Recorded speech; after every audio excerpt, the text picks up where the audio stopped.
this is why we make art. It's for the audience to also be a part of it, you know? Hamilton was not meant for us to do it by ourselves in a room and nobody see it. It was meant for the community to have access to it. And so the fact that I got to go out there every night and share this story with people from all sorts of walks of life, all sorts of jobs and vocations, it grounded me in those moments. The bigness of it all made me feel small, but not in a bad way. It just made me feel like a small part of this big whole thing. And I think that grounded me and humbled me in those crazy moments. Filmmaker Magazine presents Back to One with Peter Rinaldi. Phillipa Soo is an actor. She sat down with me in the backyard of the Odd Fox Cafe in Greenpoint, Brooklyn, to talk about the work. Do you have a typical first step that you like to take when you land the role to start to wrap your arms around how to play this character? First step in playing any character, I think would involve, like on a very basic level, reading the material and sitting with it. Like literally sitting down, letting my imagination take hold, and that's sort of like where the emotional connection comes from, where the mental connection, the almost spiritual connection to the character, especially if you're playing a real person. There's like a sort of like a meditation on the sort of ancestral connection to like what this piece is. That sounds very heady, but really it's just me sitting and thinking. Yes. And then from there, great, time to do some research. What books can I read? How can I just immerse myself in this world a little bit? But I used to be very, homework oriented. Used to be very much like, let's look up all the words that I don't know, and let's look up all the references that I don't understand. Let's look up the history of the time that this play, this piece, this film is taking place. But I found that to be a very sort of regimented part of the process. And I think as I've gotten older, I've sort of like taken the opportunity to let things wash over me a little bit more and not be so proactive, not be so good student. Even though that still lives in me, I think I can trust that I will do the research. I like being prepared, but I don't need to immediately hit the ground running, Yeah. Is there some kind of wall you're building with like information that is stopping you from like just living and flowing in it? Is that what you mean? Like, is that what had to change? Like all this information or all this homework, as you're calling it, kind of like you're saying, words you're using, like regimenting into this kind of thing that doesn't have space between it or something. Am I making sense? Yeah. Well, I mean, just to clarify, like, for example, I think, as a young actor, especially out of school, having all these tools, you're really eager to use all of them at the same time, right? And so as I've, oh, that's interesting, lived my life and grown and become an artist in my own right and figured out like what I'm drawn to, my work process, what's helpful, what's not, you find economy in the things that are useful to you.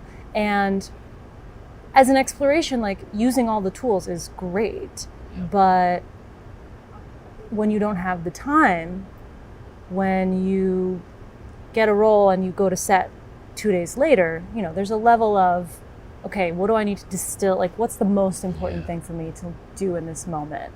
And then going from there, and not being afraid or concerned about the fact that, oh gosh, I wasn't able to do my whole process before, landing this role. How will I show up?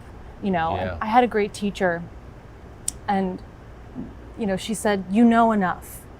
Doesn't matter how much you did, you know enough, because so much of it is about playing off your scene partner and being present, and you do all the homework so that you can let it go. Yes. You don't do all the homework so everyone sees your homework Yes. while you're acting, you know? Yes. I guess as a young person, you also want to be like, you don't feel like you're doing it unless you're using all the tools. You're like, I have to use these tools because that's makes me believe I'm doing it, because I'm Yeah, doing, and using maybe the that's a tools. part of the process of, you know, going from an educational setting into the Yeah. real world. Like you're Yeah. like, okay, well, I have all these tools, might as well try them.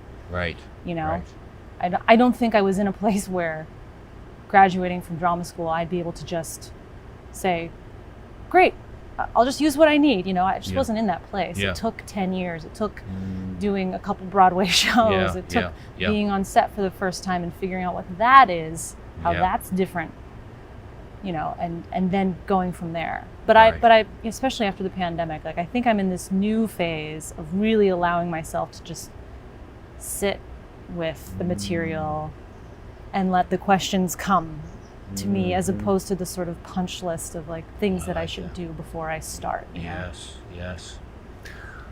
So many people that I've had on have gone to Juilliard, and some of them really loved it, and some of them expressed they did not like it. And these are successful, you know, actors that found a way to get work and make themselves successful. But that experience there was not good for them. But I heard you talk about how it really was good for you, right? Yeah.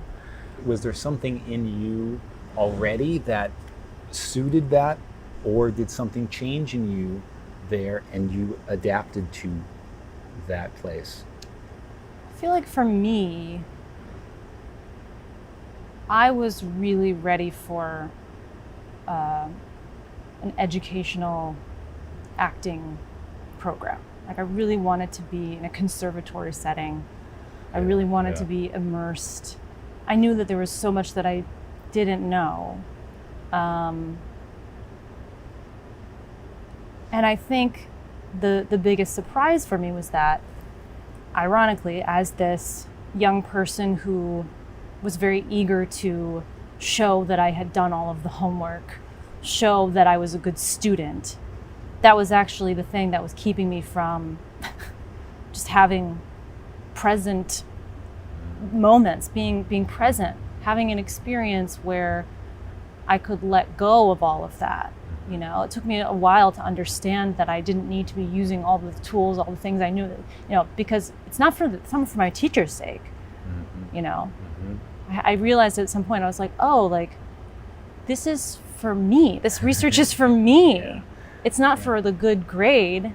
You know, I grew up trying to get the good grade, and I think it made me realize, like, you know, that public school setting, which is great for a lot of people. There's a lot of great, you know, educators and teachers and parents that spend a lot of their time figuring out what is the best way to educate kids.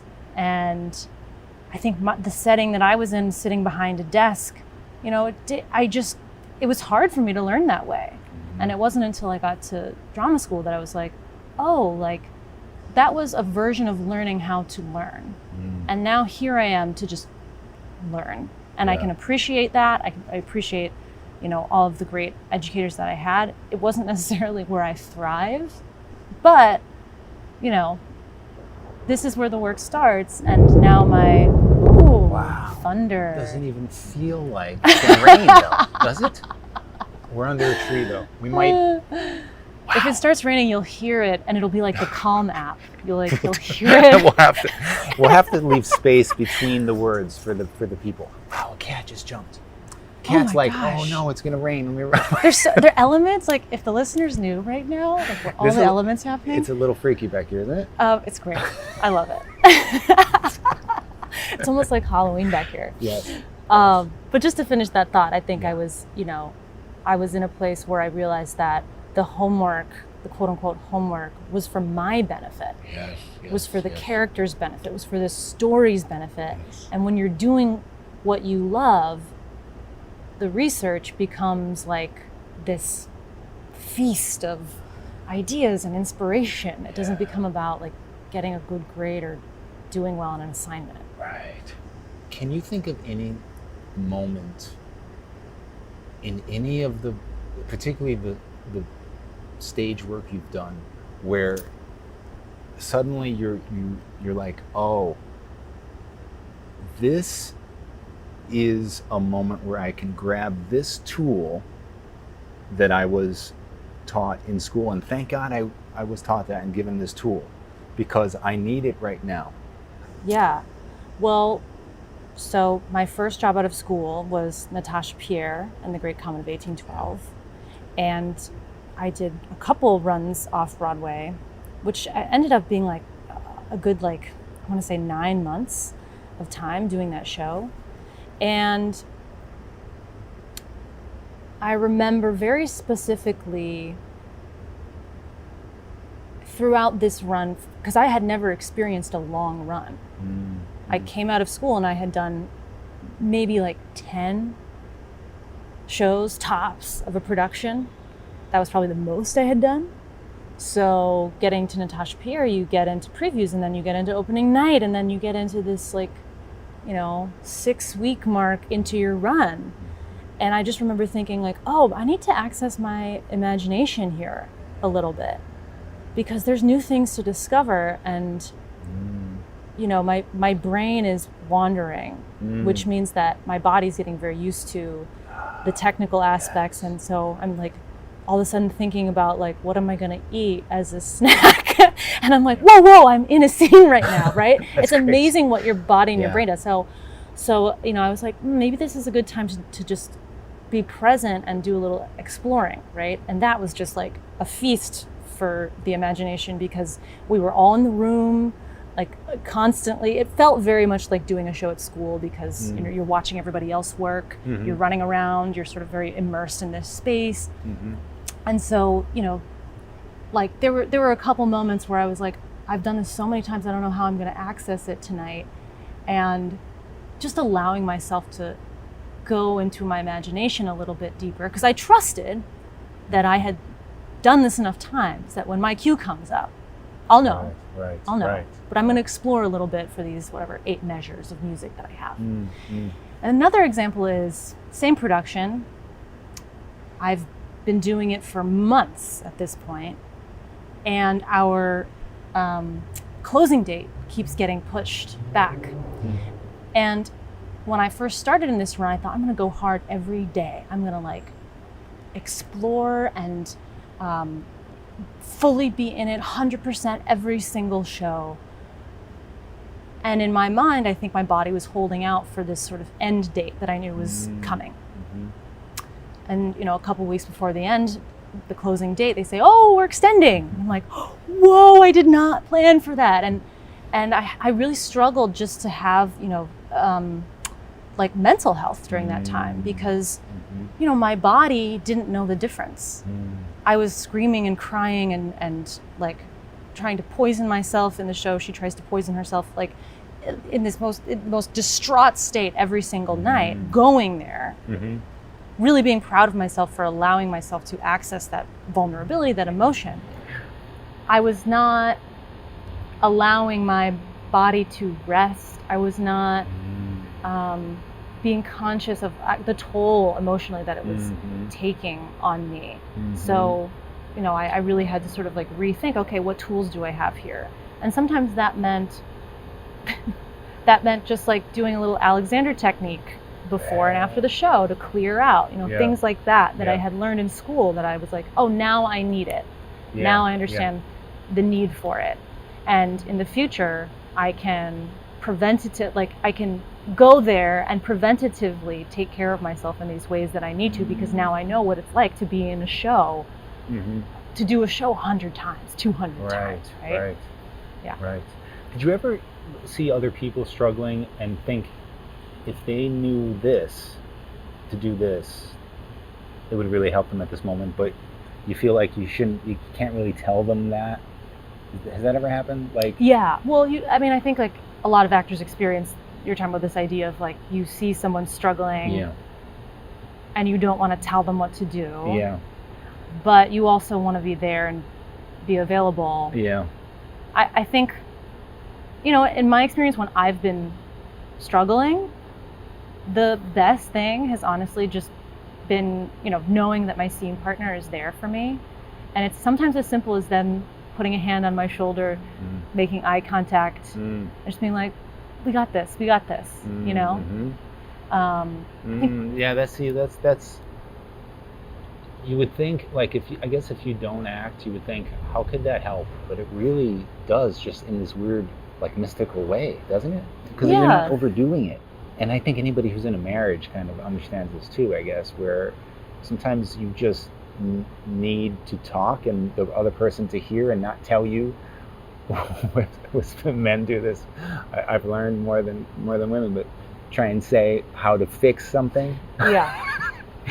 And just hearing it and being there actually helps more than even if you have the solution. Right. And can offer it.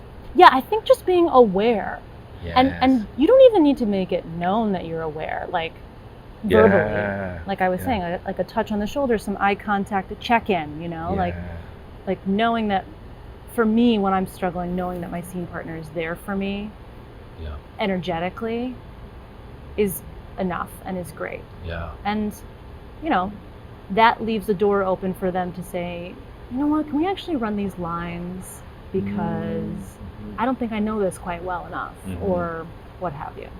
But, the rain's coming. You think I think we might not get wet, but I don't want you to get wet and think, should I tell him I want to get the hell out of I'm here? not wet. Okay, good. It's kind of beautiful out here. Anyway, yeah. I heard you say once, it took a lot of work to try and not make Burn, the song, too pushed. The context of this quote is you were talking to somebody about singing that song in an audition.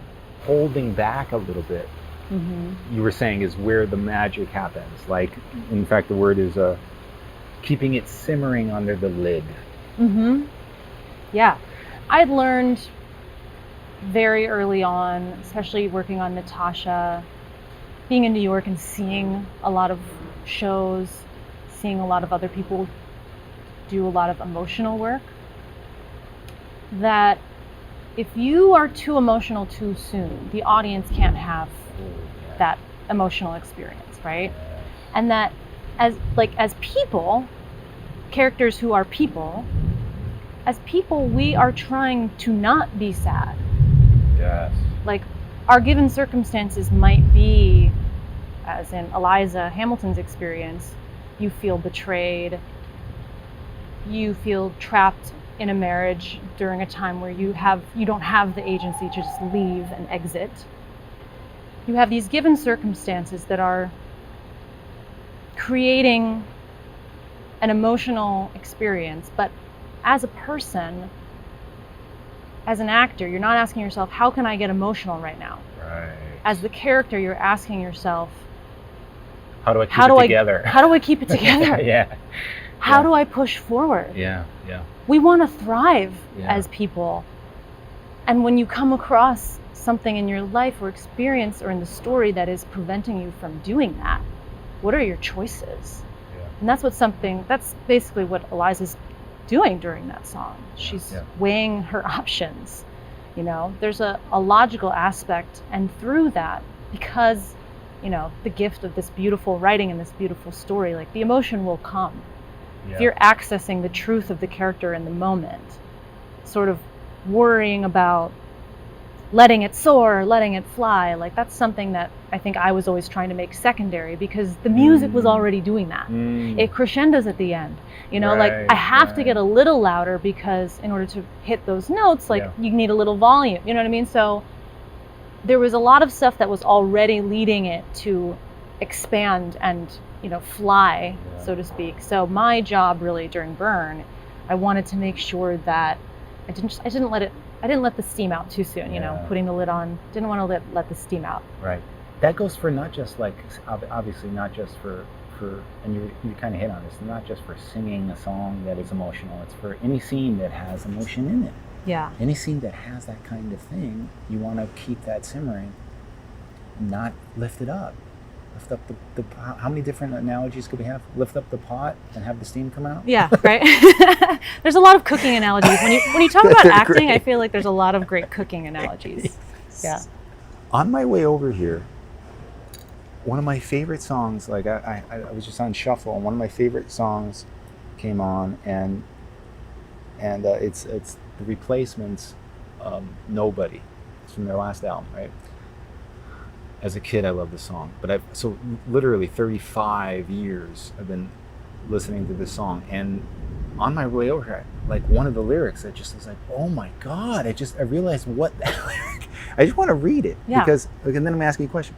Heart aches on your wedding day, double takes as they look my way. Knees quake, there ain't a shotgun in the place. You liked the frosting, you just bought the cake. Your eyes can't fake. You're still in love with nobody. On my way over, I'm like, you like the frosting, you just bought the cake. He means that as in reference to the groom.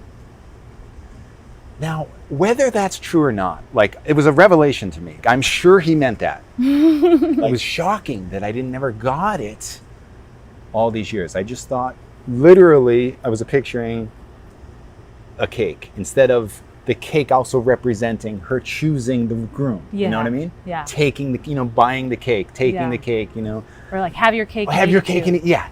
All this stuff things, is like coming to me. But I was just thinking, like, that's just me listening to the song once every few weeks, maybe, and maybe every few months comes on, putting on the album. For you singing a song every night, did you suddenly get to a point where, like, one of the lyrics is like, oh my God, that it just settles in, and you were suddenly not realizing that it meant that? Or even if it didn't, like I just said, I'm not sure if he actually means this. I'm not even talking about, like, knowing for sure what the writer means, even though the writer is standing next to you every night. You can ask him. But I just mean in your own world, like, hitting and I'm sure this happens even with non-lyrics, actual text, if you do it over and over again. You could wrestle with something, and then suddenly it settles in, in a run, and you're just like, oh my God, I was doing it that way. It was fine. It was getting it, but now I get it.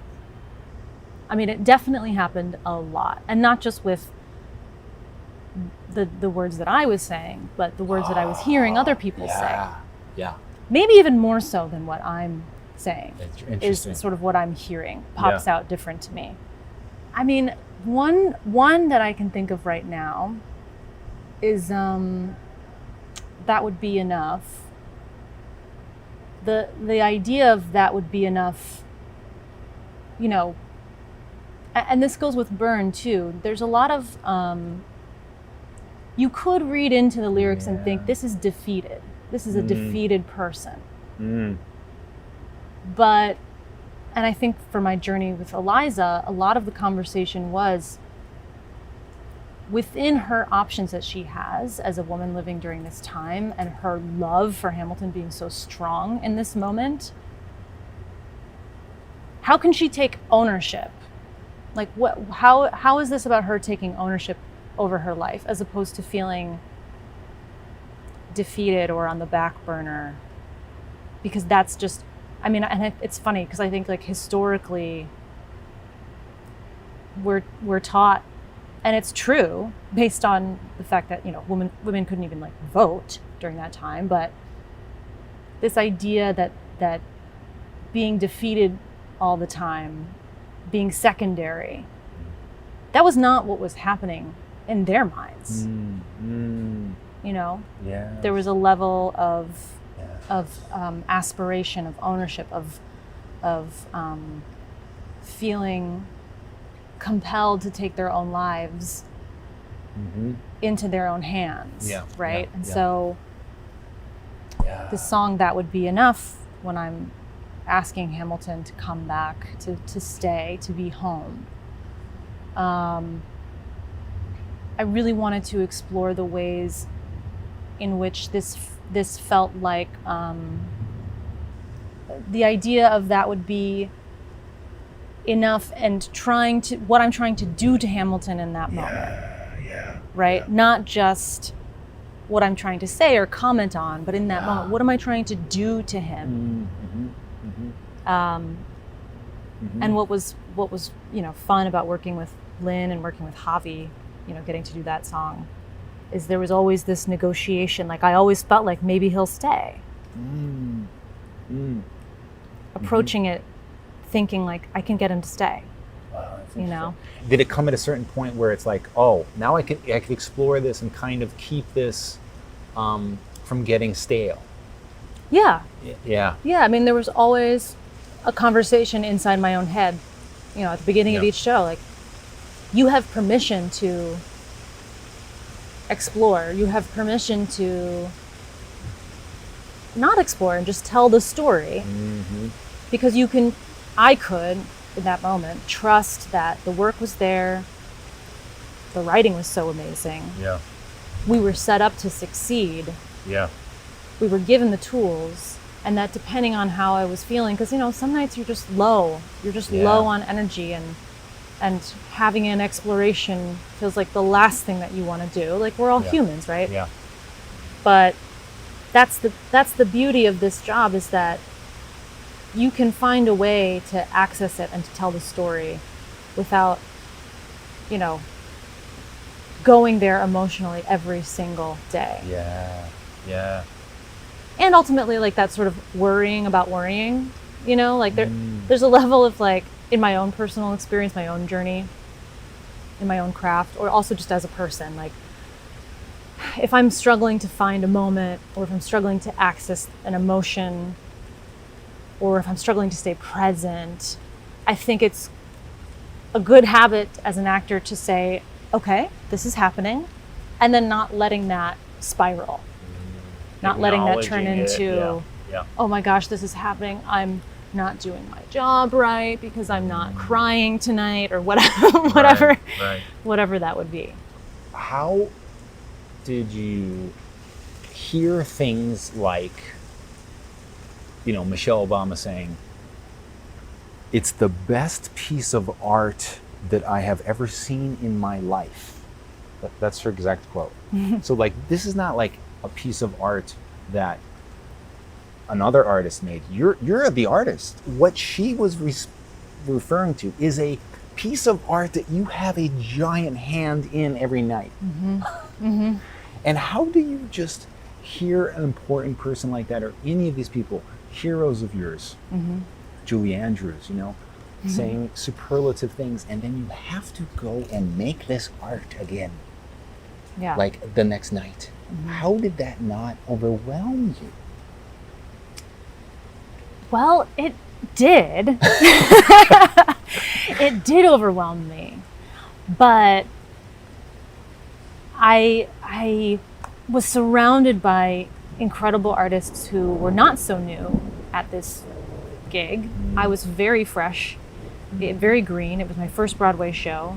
So hearing things like, this is the best piece of art that I've ever seen from Michelle Obama, completely overwhelmed me. But, and I think I talked about this a little earlier on, especially with Eliza, there was this due diligence to telling her story that sort of just kept me grounded. This ancestral connection to her story and her legacy that I felt like always grounded me. I never really liked knowing who was in the audience. And sometimes it's hard because, there's Secret Service backstage and you're like, oh, okay, someone important is here. Don't know who it is, but I can make a guess. You just, for me in those moments, I was like, but this is why we make art, for the audience to also be a part of it. Hamilton was not meant for us to do it by ourselves in a room and nobody see it. It was meant for the community to have access to it. That's the missing ingredient, is the audience. When you're in previews or when you're in rehearsals and you're just dying to get into the theater, like, the missing ingredient is always, always, always the audience. So the fact that I got to go out there every night and share this story with people from all sorts of walks of life, all sorts of jobs and vocations, it grounded me in those moments. Mm-hmm. Mm-hmm. I think the bigness of it all made me feel small, but not in a bad way. It just made me feel like a small part of this big whole thing. And I think that grounded me and humbled me in those crazy moments. Yes. I just want the listeners to understand, it's pouring rain. We are not underneath like any man-made covering. We are underneath a tree. Yeah, with lots of leaves. And Phillipa Soo is not running away. That's how amazing she is right now. Or thinking that I'm weird for not stopping this. And I'm happy about that.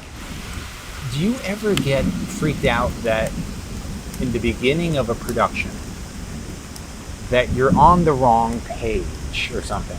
And how would you want a director to talk to you about that? And let this lead into a way for you to talk about communication from a director and what works best for you. I think it starts with trust and respect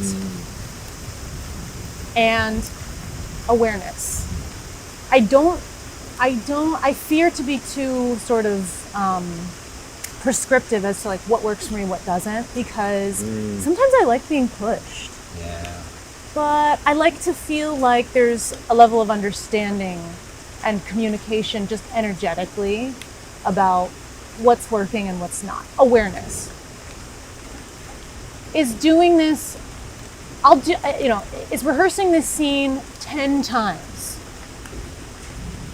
Sometimes, a lot, and can feel draining and gosh, why is this director making us do this so much? Yeah, but also there's a level of trust and respect that I have for their process too. That I can just say, fine, I'm submitting to this moment. I'm just going to let myself do what is asked of me. I can handle it. Me doing this 10 times is not going to ruin my process. Will I be tired by the end? Yeah. Will I feel emotionally drained? Yeah. Maybe. But I trust that this director will be able to see that. And I'm just going to go for it and try my best. And rehearsal will end at 6:00 and we'll start again tomorrow. Right. I just think that like, I've always had great experiences when I feel like there's just an awareness of the room, an awareness of, your actors and how they thrive. And it doesn't matter if it's about like, okay, let's do this 10 times or let's get into the nitty gritty. Let's, rehearse this one particular moment until our hair falls out, or if it's, just letting the actors go and letting them do what they do best and letting them be super free. I trust that the director is aware of all of that, and I respect that they too have a process, even though they are our leader, that they're sort of the outside eye. I trust it and I can handle it, and if it comes to a point where I feel like something isn't working and I don't think that they're aware of that, maybe I'll say something, but I'll say it in a way that's kind and respectful and clear, and then I'll learn if they're aware of it or not. Yeah. And not overstepping your bounds, right? Like keeping it in your, like finding a way to say it where it doesn't seem like you're trying to take over or something. Yeah, exactly. Yeah. And I think that, there's a way of talking to people as friends that's different. As contemporaries, that's different than when you're talking to a director in certain environments. And in certain environments, it could very much be like a bunch of friends sitting around a table and best idea wins, But if you're aware of what the energy of the room is, like everyone's going to succeed because there's a level of respect for everyone else's process, as well as feeling like you can take ownership of your own and really ask for what you need in certain moments. I think the important thing is, like you said, trust, and like the idea of no matter what, even if you're a little bit worried about the approach, but trusting first seems to be the important part, right? Is that true? I mean, I want to be careful about how we talk about it too, because I think, there's a lot of conversations today about abuse of power in dynamics such as a director-actor relationship. And I think I just want to clarify that what we're talking about is, craft, and assuming that the establishment surrounding the scene work is sound and there's respect and awareness there, right? Yes. I talk to a lot of young people now, and I think that there's this hesitation in not wanting to feel like you are in a position that you don't want to be in as an actor. Yes. And I think what I want to make a distinction is that like we're all agreeing to be here, and that there's a level of trust that I think comes from, a sound establishment, and that we can be in here and I can, I'm talking about like doing a scene over and over again to the point where I'm crying and sobbing on the ground, but I feel ownership over that as an actor. Right. I don't feel like it's happening to me. Right. Yeah. Right. So I think that, it's a delicate conversation, because we're going to like really scary places in this storytelling, really vulnerable places, new places now, because we're seeing new stories and new experiences, right? So we want to be sensitive to that, and at the same time know that like my job as an actor is to tell a story and have an engagement with an audience, not to put myself in a situation where I feel unsafe, right? Yes. The big difference between being pushed to a place of, having an epiphany, Right. and then being pushed to a place of feeling like, I feel like this moment has gotten away from us. So, Yes. but I think it's important to talk about and make a distinction about that. Absolutely. Yes. Can you talk about letting the little guy drive? Yes, I can. What is that? So when I was at the Juilliard school, I had a great clown teacher named Christopher Bays. And you take clown, I believe it's in your second year of a 4-year program. By far, maybe the hardest year, definitely the busiest year. You're basically at the school from like 9 a.m. to 10 p.m. Wow. He taught a class called clown or clowning, and it's one of those things where like if I try and describe it, it won't do it justice. But I will say that there's a level of play and vulnerability that is involved in being in a clown class. And he says one day in class, like, this is really about letting the little guy drive, right? You can think about it figuratively or literally. Yeah. But either way, I think it sparks, like just hearing that phrase sparks an excitement in me, certainly, but like in people, Yes. for sure. But I always took it as being a reference to this sort of inner child that we all have. This sparkly, excited person that just wants to burst out of the body that they've been given, Right. and explore and try things, and like, we have this in us as a kid, and then as an adult we sort of get told, okay, like don't be too loud. Right. Put that Like, little guy away. Put that little guy away. It's not proper, or whatever it will be. And so letting the little guy drive is a reference to sort of accessing that sparkly little person that lives inside of us. To me, that's how I took it. And don't you think that is so necessary in all phases of this work, in all areas? Do you ever think there will be a time when that little guy needs to go away? Of course not, right? No, I mean, even in moments where you need to be like your most adult, I think that there's a level of compassion and empathy that kids have inherently within them. Play. And so like we can always access that. Yes. I like to scour the internet for interviews with people that I'm going to talk to, and you were in an Instagram live with Geraldine Viswanathan, and your Instagram went off, and you came back on and you said, very calmly, you said, I had a timer on my Instagram, and it went off, but I'm back, or something like that. You made it, and we went on talking, and I thought, oh, a timer on the Instagram. I thought this is okay. And so I want to phrase it like this. What is it like as an artist, especially during this pandemic, keeping control of your time and of what you consume? Talk to me about this. Okay, so it all started with watching the documentary The Social Dilemma.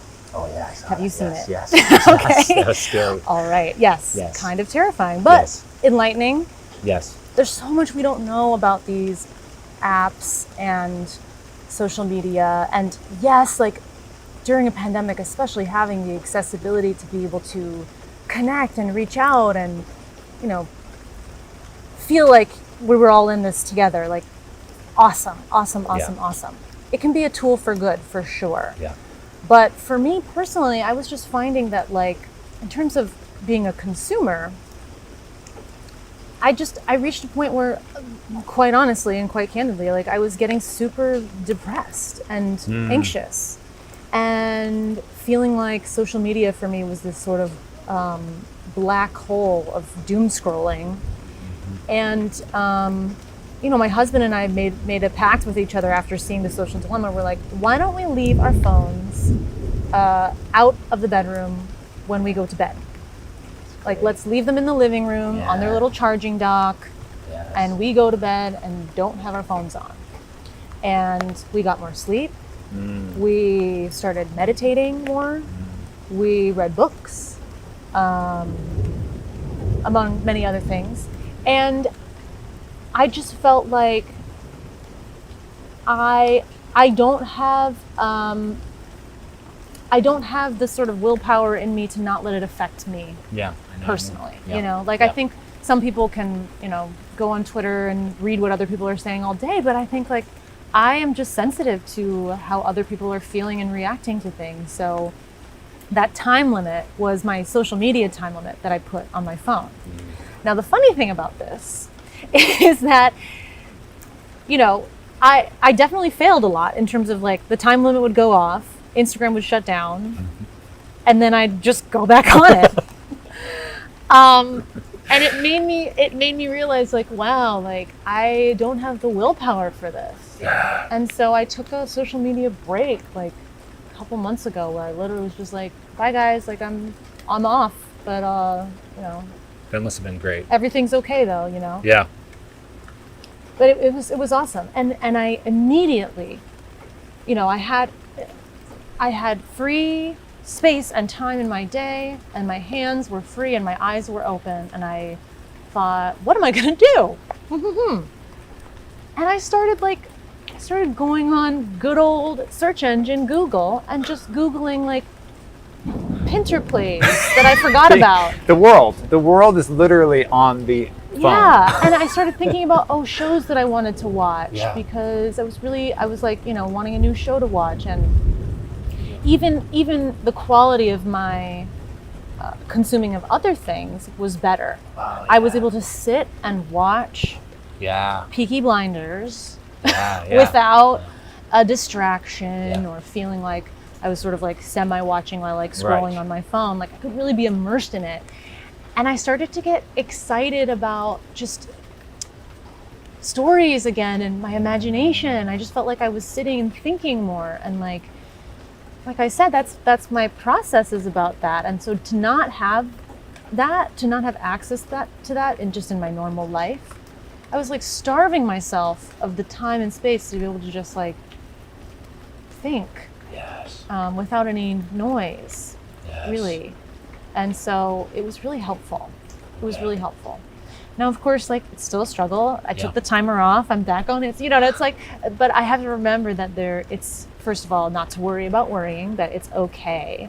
That like I have a different relationship to social media than maybe other people in the world. But also to know that maybe other people in the world are also very similar to me, and I just don't know it because that's not what they post. Right. You know, Right. it's a crazy, crazy world we live in. Right. So. And it just feels like that kind of, like you were saying, that kind of focus that you suddenly got can be applied to your work, but it could be applied to every relationship that you have. It's not that you're Peaky Blinders you're more focused on. Probably more focused when you're talking to your husband. Yes. And then that actually Yes, feeds yes, the yes, work yes. again. Yes. It's like the work feeds, because what is this about? This is about accessing yourself as an artist. And if you're accessing other people in a more focused way, it feeds the work, right? Mm-hmm. It actually feeds it all. It's all circular and feeding itself. Yeah. It's amazing. Yeah. Phillipa Soo, thank you so much. Thank you. And look, the rain is it's stopping. It's stopping. Now we can leave. I think it was meant to be. We were meant to brave this. We were meant to, you didn't leave me in the storm. The universe has spoken. I would never leave you in a storm. Back to One is a production of Filmmaker Magazine, which is a publication of The Gotham, formerly IFP. Listen to back episodes of this podcast at filmmakermagazine.com or wherever you get your podcasts.